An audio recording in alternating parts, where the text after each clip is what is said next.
کہ ہدایت بھی ہوگی اور رحمت بھی ہوگی ان لوگوں کے لیے جو محسنین ہیں، جو احسان کرنے والے ہیں۔ کوئی بھی پریشان حال اپنی پریشانی لے کے جائے گا، اس کو اس کتاب کے اندر سے ہدایت ملے گی۔ وہ یہ چیز اپنے اندر لے کے آتے ہیں کہ میں بھی اللہ سے بات کر رہا ہوں اور اللہ تعالیٰ بھی میری بات کو سن رہا ہے۔ خشوع اور خضوع ان کی عام لوگوں سے بہت زیادہ اوپر ہوتی ہے۔ چھوٹا سا ذرے کے برابر بھی عمل ہوگا، نیت اچھی ہوگی، قیامت والے اس کا ایسا اجر ملے گا کہ انسان حیران ہو جائے گا۔ کامیابی کا معیار پیسہ نہیں ہے، خوشیاں ہیں، سکون ہے، اللہ کی رضا ہے۔ جس کو اللہ اپنے جتنا قریب کر رہا ہے وہ کامیاب ہے۔ دین وہ ہے جو اللہ نے نازل کیا، جو اللہ کے رسول صلی اللہ علیہ وسلم نے ہمیں سمجھایا اور جس طرح سے سمجھایا۔ اللہ کا یہ حق ہے کہ اسی کی عبادت کی جائے۔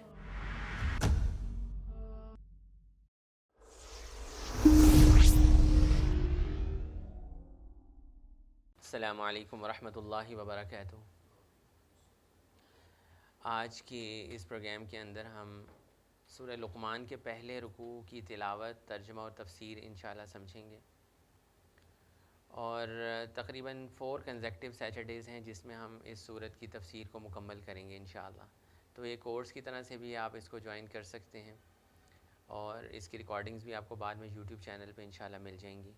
تو پہلے ہم ان آیات کی آیت نمبر 11 تک تلاوت کرتے ہیں، پھر اس کے بعد انشاءاللہ اس سورت کو سمجھنے کی کوشش کریں گے۔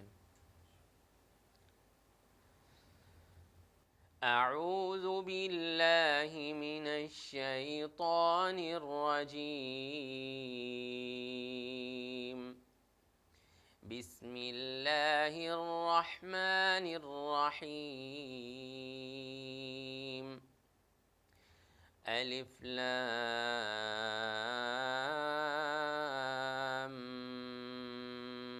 میم، تلک آیات الکتاب الحکیم، ہدی ورحمة للمحسنین،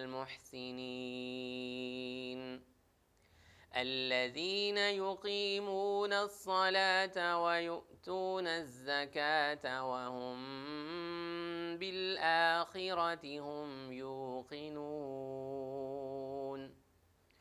اولئک علی ہدی من ربهم واولئک هم المفلحون۔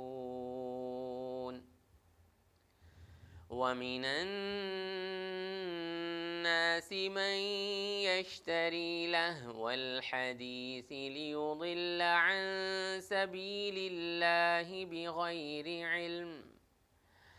بغير علم ويتخذها هزوا، أولئك لهم عذاب مهين،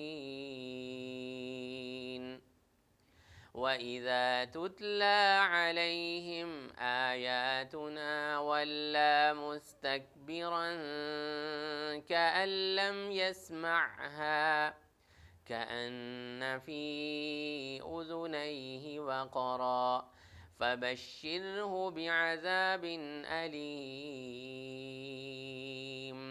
إِنَّ الَّذِينَ آمَنُوا وَعَمِلُوا الصَّالِحَاتِ لَهُمْ جَنَّاتُ النَّعِيمِ خَالِدِينَ فِيهَا وَعْدَ اللَّهِ حَقًّا وَهُوَ الْعَزِيزُ الْحَكِيمُ۔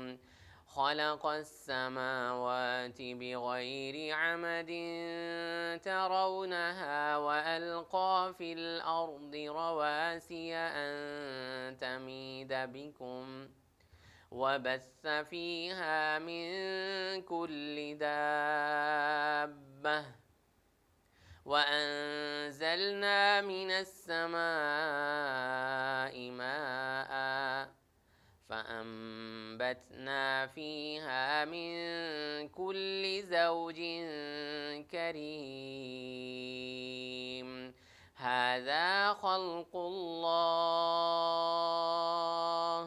فأروني ماذا خلق الذين من دونه بل الظالمون في ضلال مبين۔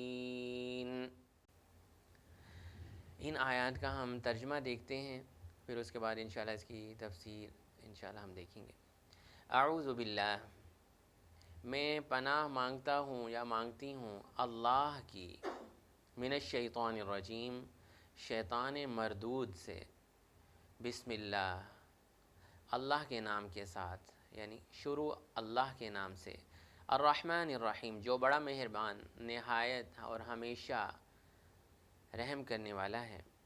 الف لام میم، الف لام میم، تلک آیات الکتاب الحکیم، یہ حکمت والی کتاب کی آیتیں ہیں، ہدی و رحمہ، جو کہ ہدایت اور رحمت ہے، للمحسنین، نیک عمل کرنے والوں کے لیے، الذین یقیمون الصلاۃ، جو نماز قائم کرتے ہیں، ویؤتون الزکاۃ، اور زکوٰۃ دیتے ہیں، وہم بالآخرۃ ہم یوقنون، اور وہ آخرت پر یقین رکھتے ہیں، اولئک علی ھدی من ربہم، یہ لوگ اپنے رب کی طرف سے ہدایت پر ہیں، واولئک ھم المفلحون، اور یہی لوگ کامیاب ہونے والے ہیں، ومن الناس، اور لوگوں میں سے، یا اور بعض لوگ ایسے بھی ہیں، من یشتری لہو الحدیث،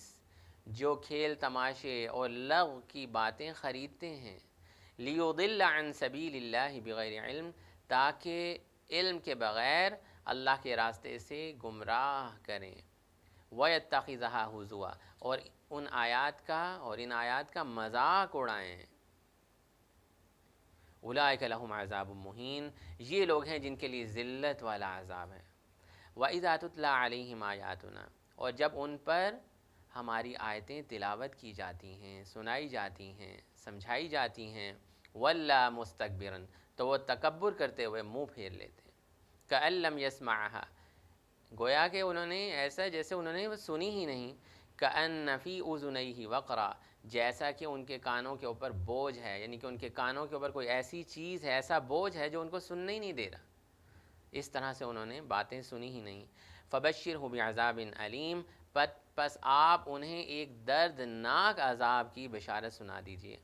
ان الذین آمنوا، اس کے برعکس وہ لوگ جو نیک ہیں، جو ایمان لے کے آئے ہیں، وعملوا الصالحات، اور ایمان لانے کے بعد انہوں نے اپنا عمل بھی بدلا ہے، لہم جنات النعیم، ان کے لیے نعمت والے باغات ہوں گے، خالدین فیہا، ان میں وہ ہمیشہ رہیں گے، وعد اللہ حقا، اللہ کا وعدہ سچا ہے، وہو العزیز الحکیم، اور وہ بہت غالب، بہت زبردست ہے اپنا وعدہ پورا کرنے کے لیے، اور حکمت والا ہے، دانائی والا ہے۔ خلق السماوات بغیر عمد، اب وہ کون ہے؟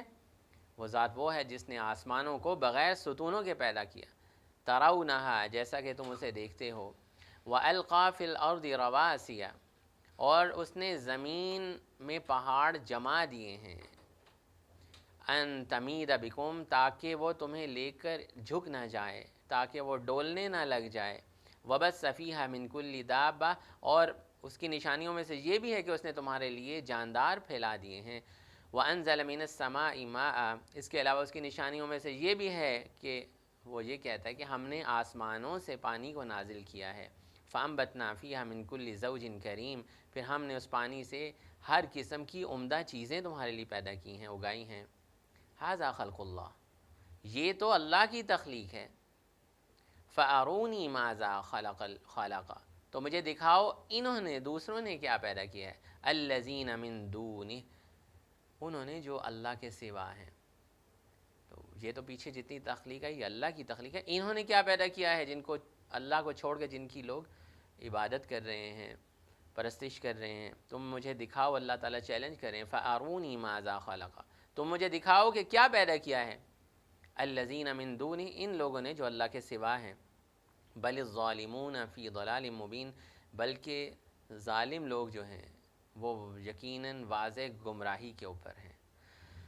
تو یہاں تک یہ 11 آیات ہیں جن کا ہم نے ترجمہ دیکھا، اب ہم ان کو سمجھنے کی کوشش کرتے ہیں۔ بسم اللہ الرحمن الرحیم، الف لام میم، یہ حروف مقطعات ہیں جن کے حوالے سے میں پہلے بھی بیان کر چکا ہوں کہ اللہ سبحانہ و تعالیٰ نے قرآن کی بہت ساری صورتوں کا آغاز ان حروف مقطعات سے کیا ہے، اور ان کو پڑھنے کا ثواب بھی ہے، جیسا کہ نبی صلی اللہ علیہ وسلم نے فرمایا حدیث صحیح حدیث میں کہ الف لام میم، قرآن پڑھنے کے ہر حرف کا اجر ملتا ہے۔ الف لام میم میں یہ نہیں کہتا کہ یہ ایک لفظ ہے، بلکہ یہ 3 حرف ہیں، الف حرف و لام حرف و میم حرف، ان تینوں کے الگ الگ جو ہے اجر ملتا ہے، ایک حرف پڑھنے کا 10 نیکیوں کے برابر اجر ملتا ہے۔ تو اس سے یہ پتہ چلتا ہے کہ ان کو پڑھنے کا ثواب ہے، لیکن ان حروف مقطعات کو گھروں میں لٹکانا یا یہ سمجھنا ان کے لٹکانے سے رزق آئے گا اور اس طرح کی باتیں جو ہیں وہ صحیح احادیث سے ثابت نہیں ہیں۔ قرآن پڑھنے کا اجر و ثواب ہے، لیکن صرف رکھ لینے سے یہ سمجھنا کہ اس سے ہمارے گھر میں سے برکات نازل ہو جائیں گی، ایسا نہیں ہوگا۔ یہ عمل کرنے کے لیے یہ کتاب آئی ہے، اس پہ عمل کریں گے تو ہم لوگ کامیاب ہوں گے۔ قرآن کے 20 نسخے ہم اپنے گھر کے اندر رکھ لیں، لیکن اگر ہم اس کو پڑھیں گے نہیں، اس کو سمجھیں گے نہیں، تو ہماری زندگیاں نہیں بدل سکتی۔ الف لام میم جو حروف مقطعات ہیں، ان کے مطلب ہیں، میننگ ایگزسٹ کرتے ہیں، لیکن صرف اور صرف اللہ سبحانہ و تعالی ہی جانتے ہیں کہ اس کا کیا مطلب ہے۔ تو اس لیے یہ حروف صورتوں کے شروع میں دینے کا مقصد کیا ہے؟ یہ حروف صورتوں میں دینے کا مقصد یہ ہے کہ اللہ سبحانہ و تعالی لوگوں کو چیلنج کر رہے ہیں۔ پہلے تو لوگوں کو چیلنج کیا جا رہا ہے کہ دیکھو اللہ تعالیٰ نے ایسی آیات نازل کی ہیں، جاؤ ان کا کوئی مطلب ڈھونڈ کے لے کے آؤ، کسی کو کچھ سمجھ نہیں آ سکتا۔ ایک تو یہ چیلنج ہے۔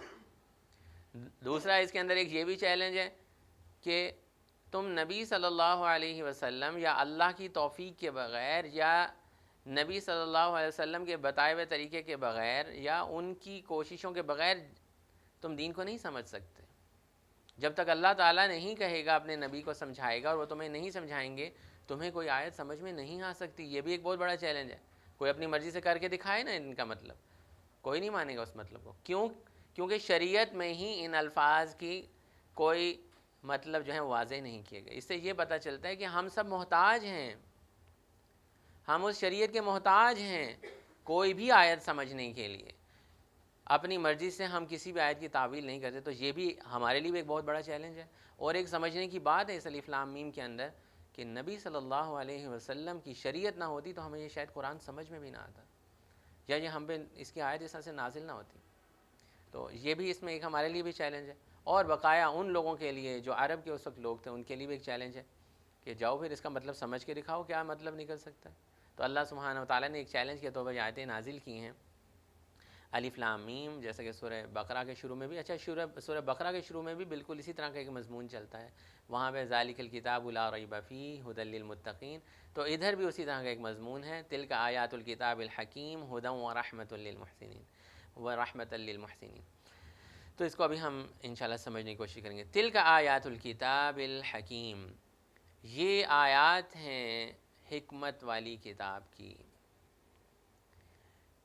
یہ اس کتاب، جیسے کہ سورہ بقرہ میں بھی اللہ تعالیٰ نے فرمایا، یہ وہ کتاب ہے جس میں کوئی شک و شبے کی گنجائش ہی نہیں، یہ اللہ کی طرف سے نازل کردہ کلام ہے تمہارے اوپر، یہ اللہ کی طرف سے نازل کردہ کتاب ہے اپنے جبرائیل، اپنے فرشتے کے ذریعے اور اپنے نبی کے ذریعے۔ تو یہ بہت حکمت والی کتاب ہے، اور فرشتوں میں جو سب سے افضل ہیں ان کے ذریعے نازل کی گئی، انبیاء میں جو سب سے افضل ہیں، سب سے باحکمت ہیں، ان کے ذریعے سے ہمیں سمجھائی گئی۔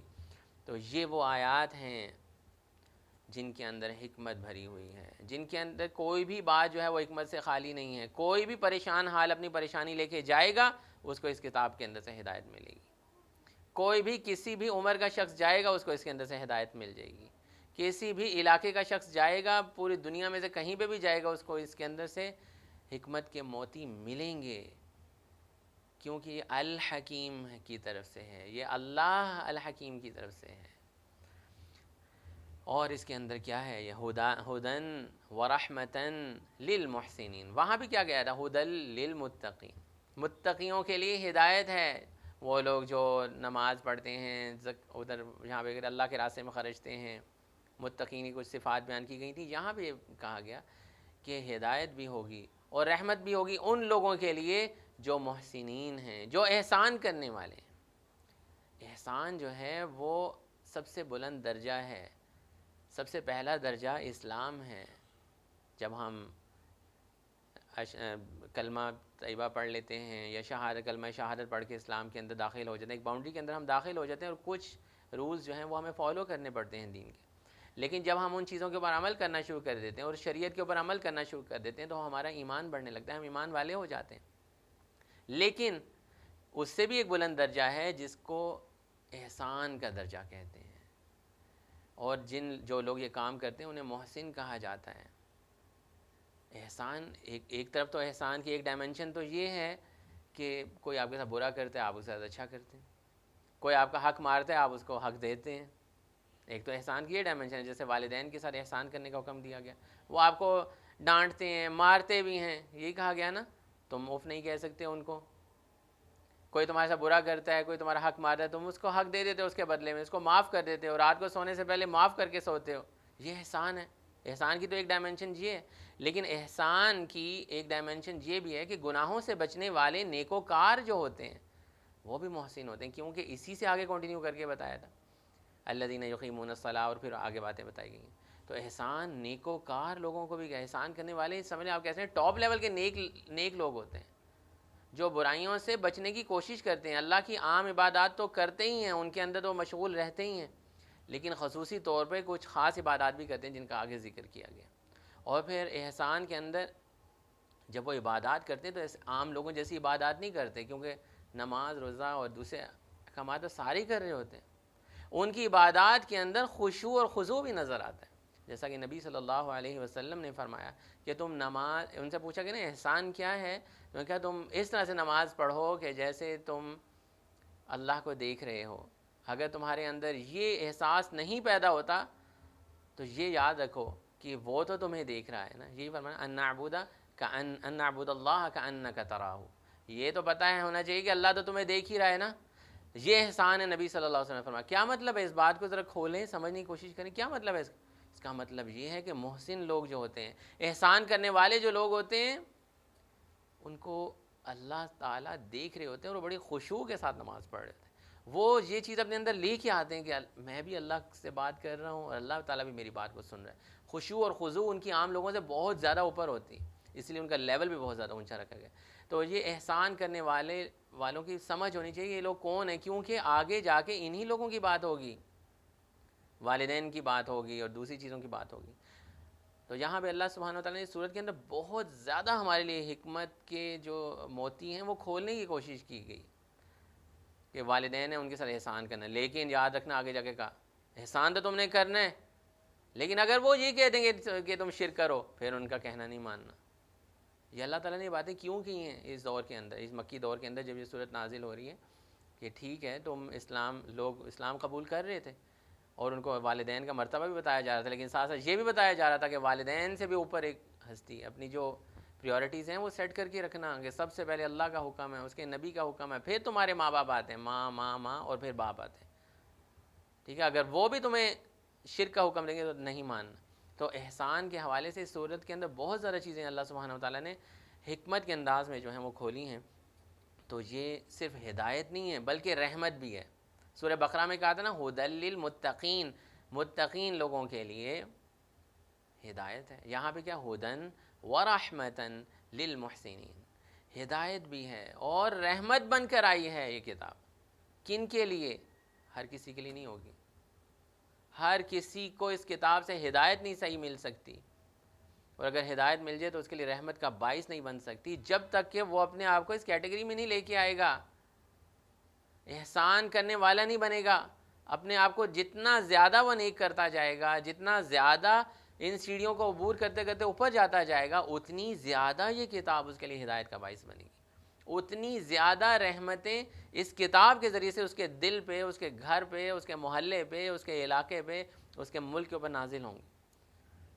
یہ چیز اللہ سبحانہ و تعالیٰ اس آیت میں ہمیں سمجھانا چاہ رہے ہیں کہ ھدی ورحمۃ للمحسنین، ہدایت بھی ہے اور رحمت بھی ہے محسنین کے لیے. محسنین تو اوبیسلی یہ سارے کام تو کرتے ہی ہیں کہ وہ اللہ کی عبادت بھی بہت اچھے طریقے سے کرتے ہیں، ایسے جان کے کہ اللہ تعالیٰ ہمیں دیکھ رہا ہے یا میں اللہ تعالیٰ کو دیکھ رہا ہوں. لیکن اللہ تعالیٰ نے آگے پھر یہ کہا کہ ان میں مزید صفات کچھ الگ سے بھی ہیں جو ٹاپ لیول کی صفات ہیں جو یا ان کو ٹاپ لیول کا بندہ بنا دیتی ہیں، الذین یقیمون الصلاۃ، نماز کو قائم کرنے کی کوشش کرتے ہیں، نماز کی پابندی کرتے ہیں، فرض نماز مسجد میں پڑھنے کی کوشش کرتے ہیں، یا جو بھی طریقہ کار بتائے گئے ہیں خشوع خضوع کے ساتھ پڑھتے ہیں، اور پھر اس پڑھنے کے علاوہ اس نماز کو اپنے گھر والوں پہ، اپنی روزمرہ زندگی کے اوپر لاگو کرنے کی کوشش کرتے ہیں۔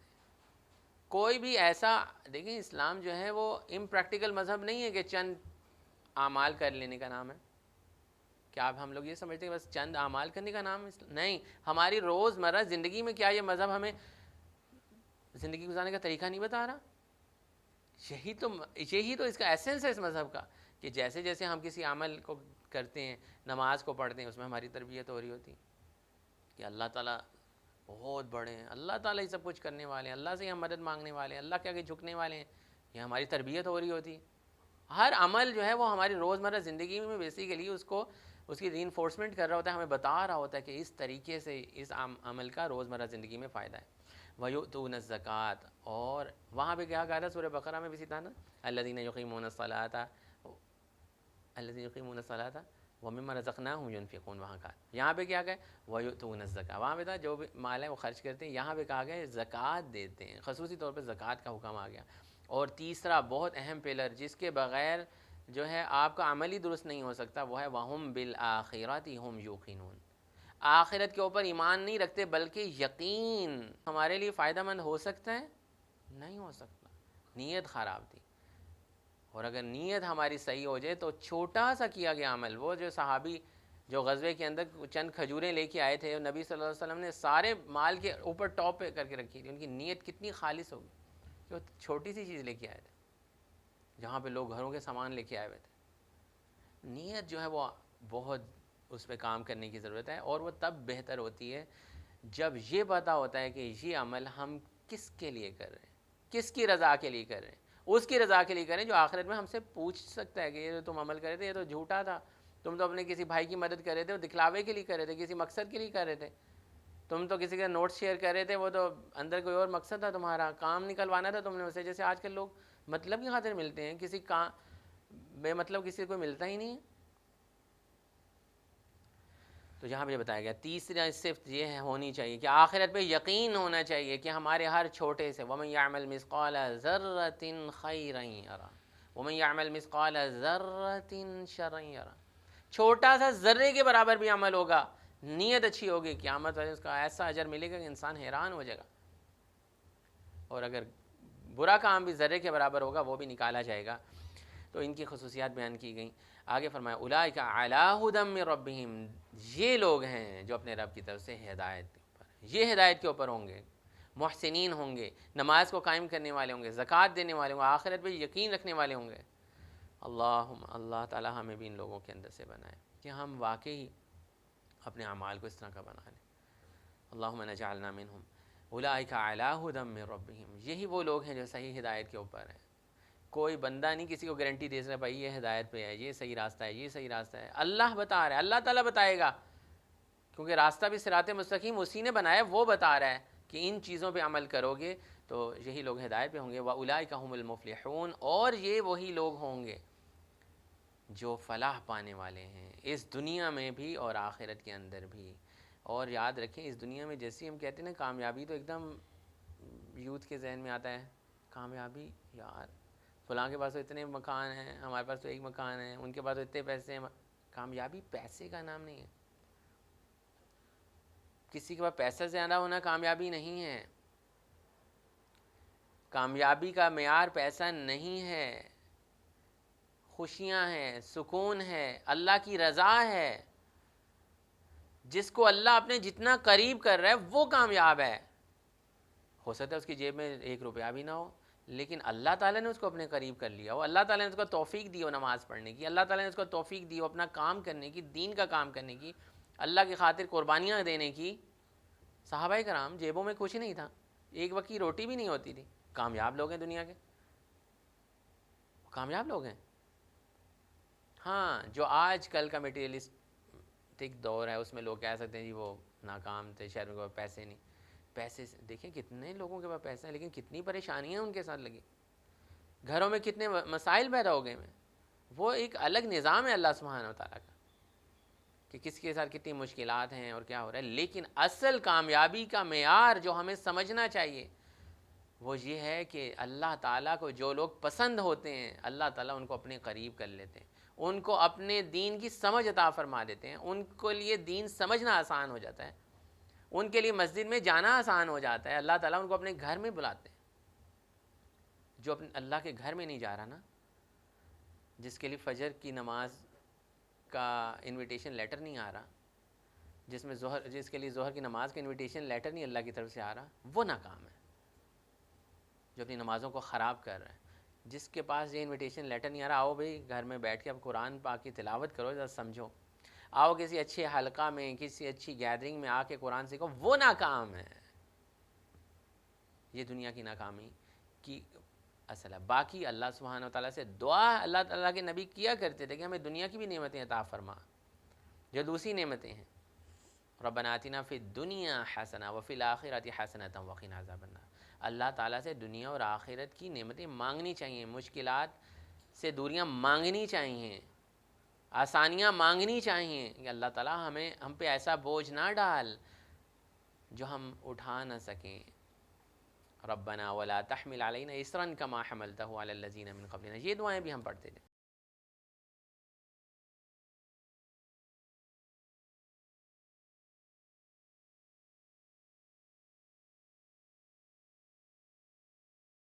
وَمِنَ النَّاسِ, اور لوگوں کے اندر سے. اب یہ دیکھنے کن لوگوں میں سے, ہم میں سے بھی ایسے لوگ ہو سکتے ہیں. مَن یشتری لہو الحدیث, جو کھیل تماشوں کی باتیں خرید لاتے ہیں.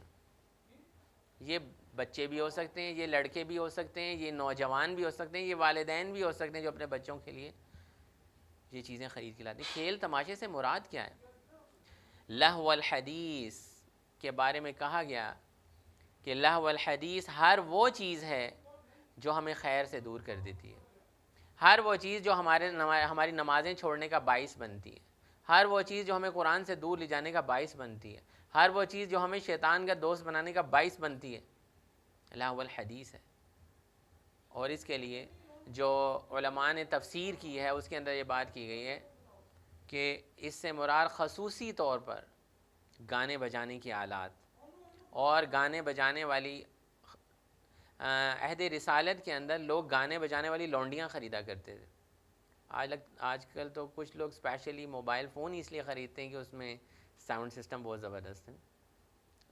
بس تھوڑا سا ٹرینڈ چینج ہو گیا نا, تو وہ کیا کرتے تھے, لونڈیاں خریدا کرتی تھیں جو ان کو بیٹھ کے پھر گانے سنایا کرتی تھیں, یا وہ گیدرنگ کرتے تھے تو اس کے اندر گانے سنا کرتے تھے.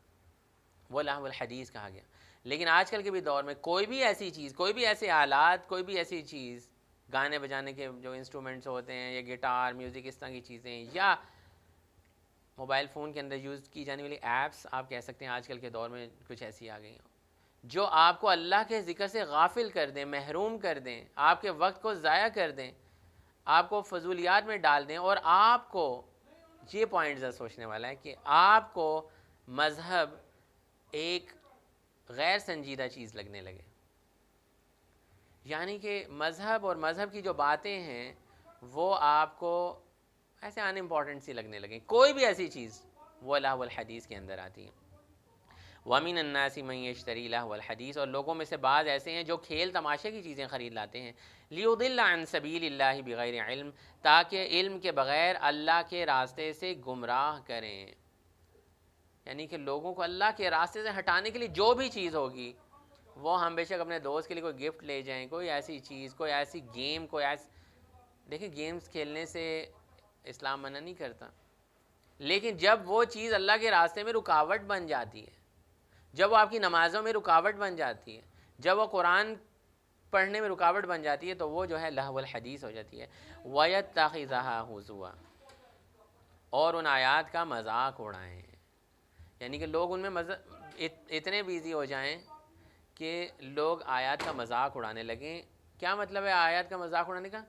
مذہب کی باتیں جو ہیں کوئی سنائے تو غیر سنجیدہ سی باتیں لگنے لگیں.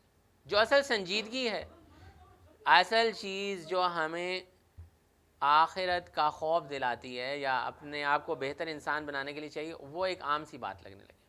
اور جو فضولیات ہیں وہ ہمیں بڑی امپورٹنٹ لگنے لگے، لائکس، ویوز، اور جناب علی گیمز کے اندر کے وہ کوائنز اور چیزیں اکٹھے کرنے، یہ چیز امپورٹنٹ لگنے لگے، اور جو اصل سنجیدہ چیزیں ہیں وہ ہمیں کیا لگنے لگے؟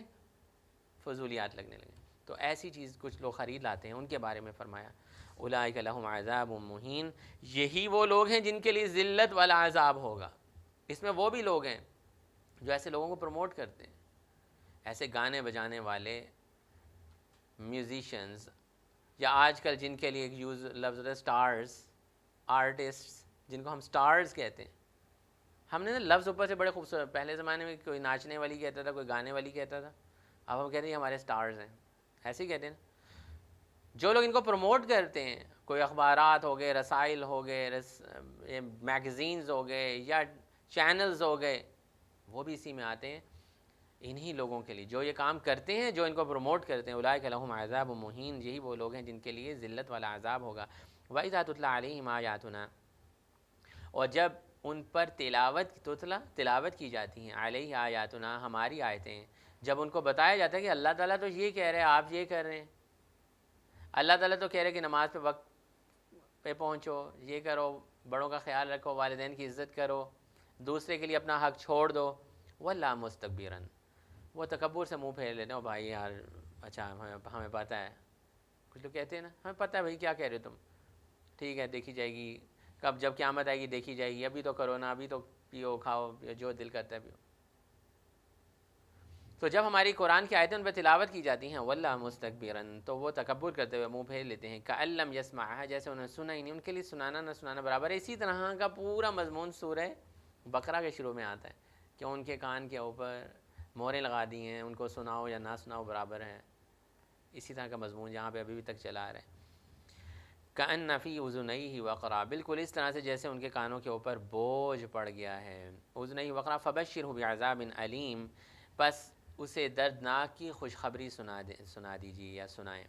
دوسری طرف دوسرے لوگ ہیں، ان الذین آمنوا، وہ لوگ جو ایمان لے کے آئے ہیں، جنہوں نے دل سے اسلام کو قبول کیا ہے، جنہوں نے اللہ سے محبت کی ہے، جنہوں نے اپنا وقت اللہ کی خاطر نکالا ہے، قربانیاں دی ہیں، وعملوا الصالحات، اپنے اعمال کو بدلا، نیک اعمال کیے ہیں، اذکار کیے ہیں، نمازیں پڑھی ہیں، اللہ کی خاطر جانیں قربان کی ہیں، لہم جنات النعیم، اللہ تعالیٰ ان کو بھی ضائع نہیں کرنے والا، اللہ تعالیٰ نے ان کے لیے نعمتوں والے باغات تیار کر کے رکھے ہیں، خالدین فیہا، ان میں ہمیشہ رہنے والے ہیں، وعد اللہ حقا۔ اب دیکھیں اللہ تعالیٰ کہہ رہا ہے اگر تم چھوڑتے ہو نا اللہ کی خاطر، اپنا عمل بدلتے ہو، تو پھر یہ نہ سمجھا کہ تم میں اور ان میں کوئی فرق نہیں ہے، تم میں اور ان میں فرق ہے، تمہارے لیے نعمت والے باغات ہیں، وعد اللہ حقا، اللہ کا وعدہ سچا ہے، وَهُوَ الْعَزِيزُ الْحَكِيمُ، وہ بہت زبردست غالب اور حکمت۔ یہاں پہ دو لفظ آیت کے اینڈ پہ یوز کیے ہیں، عزیز اور حکیم۔ زبردست کا کیا مطلب کہ وہ اپنی بات منوا لے گا، اس کو کوئی روک نہیں سکتا، وہ غالب ہے۔ عزیز کا یہ بھی مطلب ہوتا ہے غالب ہے، اس نے جس کو حق دینا اس کو حق دلوانا ہے، اللہ سبحانہ و تعالیٰ نے، وہ صرف دیکھ رہے ہیں ہم لوگوں کو ایک اختیار دے کے کہ ہم لوگ کیا کرتے ہیں، اس اختیار کا استعمال کیسے کرتے ہیں۔ وَهُوَ الْعَزِيزُ الْحَكِيمُ، اور بڑی حکمت والا ہے، وزڈم والا ہے، اس کو پتہ ہے کہ کیا ہو رہا ہے، اس نے حکمت کے تحت یہ پوری کائنات بنائی ہے، اور اسی حکمت کو آگے ایکسپلین کیا گیا آیات کے اندر، خلق السماوات بغیر عمد، اسی نے آسمانوں کو بغیر ستون کے بنایا، ترونہا، جیسا کہ تم اسے دیکھتے ہو، یعنی کہ تم آسمان کو دیکھتے ہو، یا تو تمہیں اس کے ستون نظر ہی نہیں آتے، یا ایسے ستون بنائے ہیں جو تمہاری سوچ میں ہی نہیں آ رہے، ٹھیک ہے۔ اب سائنس اس کو جیسے بھی آگے ہر دفعہ ایک نئی تھیوری آئے گی وہ سمجھے گی کہ ایسے بنا ہوا ہے، ایسے بنا ہوا ہے، جیسے بھی بنا ہوا ہے، لیکن اللہ سبحانہ و تعالیٰ نے چیلنج دے دیا کہ تخلیق تو ہم نے کی ہے، بغیر ستونوں کے چیزیں بنائی ہیں، کیسے ان کے بیلنسز رکھیں، کیسے ہر چیز ایک دوسرے کے گرد گھوم رہی ہے، اس کے اندر ایک گریویٹیشنل فورس ہوتی ہے جو اس کو کھینچ کے رکھتی ہے، ہر چیز ایک خاص مدار میں گھوم رہی ہے، زمین جو ہے وہ سورج کے گرد گھوم رہا ہے، گر نہیں سکتی سورج کی، اور پھر سورج اور زمین کا جو سولر سسٹم ہے وہ ایک اور کسی سولر سسٹم کے گرد گھوم رہا ہے، وہ اس کو گرنے نہیں دے رہا، ہر چیز کی ایسی پاورز بنا دی کہ بغیر ستونوں کے ہر چیز جو ہے وہ اپنا کام کر رہی ہیں۔ اللہ اکبر، اللہ تعالیٰ کتنا بڑا ہے۔ وَأَلْقَى فِي الْأَرْضِ رَوَاسِيَ، اور اس نے زمین میں پہاڑ جما دیے، أَن تَمِيدَ بِكُمْ، تاکہ تم کو لے کر جھک نہ جائیں۔ ان پہاڑوں کے بارے میں اللہ سبحانہ وتعالیٰ نے ایک اور جگہ پہ قرآن میں ذکر کیا کہ یہ پہاڑ ہم نے میخوں کی طرح زمین میں گاڑ دیے تاکہ زمین کا بیلنس قائم رکھ سکیں۔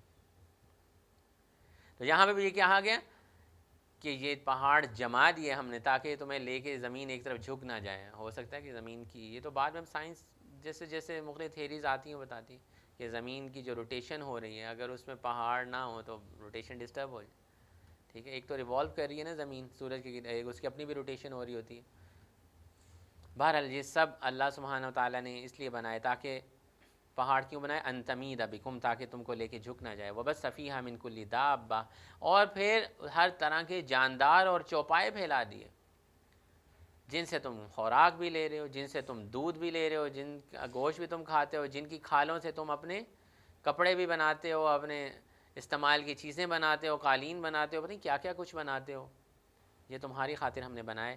وَأَنزَلْنَا مِنَ السَّمَاءِ مَاءً، اور پھر آسمان سے پانی بھی ہم نے برسایا ہے۔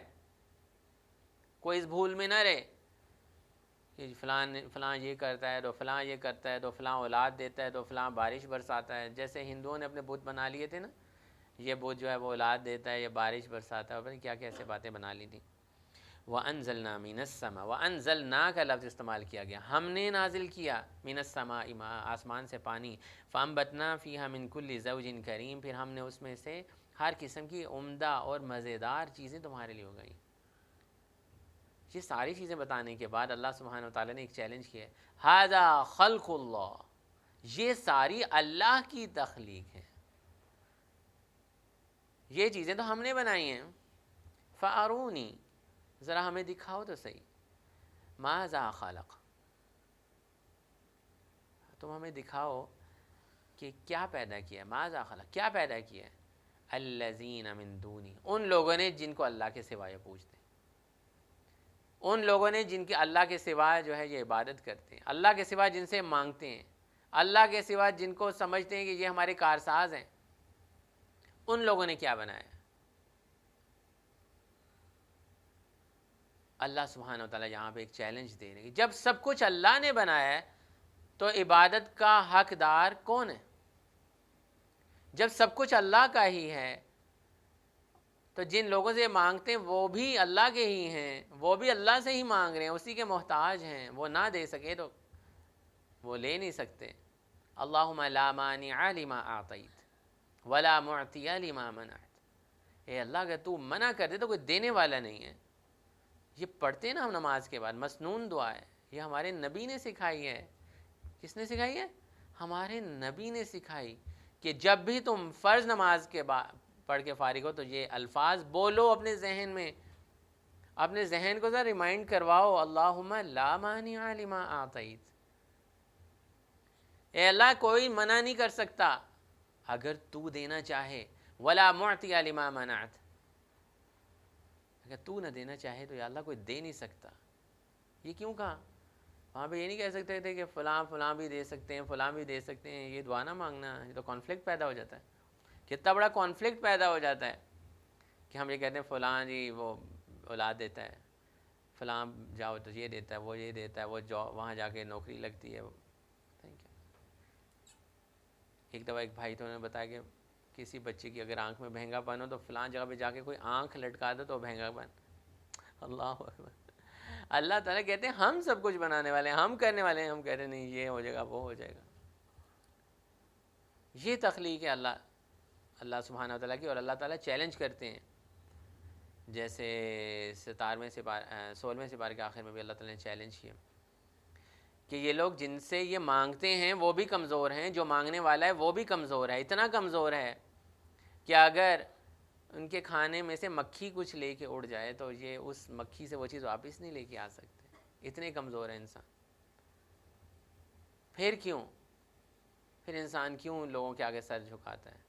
یہ لفظ کیوں بولتا ہے انسان کہ فلاں جو ہے وہ ہر وقت کام کرنے والا ہے؟ ہم بولتے ہیں یہ لفظ، کبھی سنا ہے کسی نے؟ اس کے لیے ایک فارسی کا لفظ یوز ہوتا ہے، آپ حیران ہو جائیں گے سن کے، وہ لفظ ہے سرکار۔ سنا ہے لفظ کبھی آپ نے؟ سرکار، ہر وقت کام کرنے والا. سرکار کا مطلب ہوتا ہے ہر وقت کام کرنے والا. فلاں سرکار فلاں. یار ہر وقت تو اللہ کی ذات ہے جو کہتی ہے نہ مجھے اونگ آتی ہے نہ مجھے نیند آتی ہے, ہماری بادشاہی ہر وقت ہے. ہم کہتے ہیں نہیں جی یہ تو یہ فلاں سرکار ہیں, یہ سرکار ہیں کیا مطلب ہے بیک آف دی اینڈ, مطلب تو سمجھو کہ یہ ہر وقت نوازنے والا ہے, ہر وقت لوگوں کی مشکلیں دور کرنے والا ہے, جو اس سے آ رہا ہے اپنی مشکلیں دور کروا کے جا رہا ہے. یہ لفظ ہی شرک ہے, یہ لفظ بولنا ہی شرک ہے. دربار, یہ لفظ سنیں, ایسی جگہ جہاں پر بار بار ثواب کے لیے آیا جائے, بار بار آیا جائے. اللہ کے نبی صلی اللہ علیہ وسلم تو فرما رہے ہیں کہ دنیا میں 3 جگہوں کے علاوہ کوئی جگہ ایسی نہیں ہے جہاں پہ آپ ثواب کی نیت سے جا سکتے ہیں. ایک مکہ مکرمہ میں خانہ کعبہ, ایک مدینہ شریف, اور تیسرا فلسطین و مسجد اقصی. 3 جگہوں کے علاوہ کہیں کا بھی آپ سفر ثواب کی نیت سے نہیں کر سکتے کہ ہم وہاں جا رہے ہیں ہمیں کوئی ثواب ملے گا, اور بار بار ہم جائیں گے تو شاید بار بار کچھ ہمیں.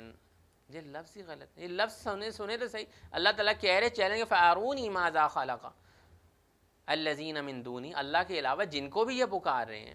یار یہ قرآن صرف ان مکہ کے مشرکین کے لیے, ہمارے لیے بھی ہے, قیامت تک کے ہر انسان کے لیے. ہم بھی ذرا اپنے دماغ کو کھولیں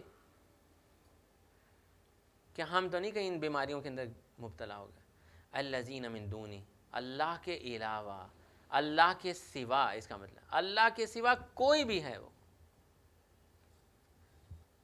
ایون کہ محمد صلی اللہ علیہ وسلم جو اللہ کے بعد سب سے بڑی ہستی ہیں, ان سے بھی نہیں آپ مانگ سکتے.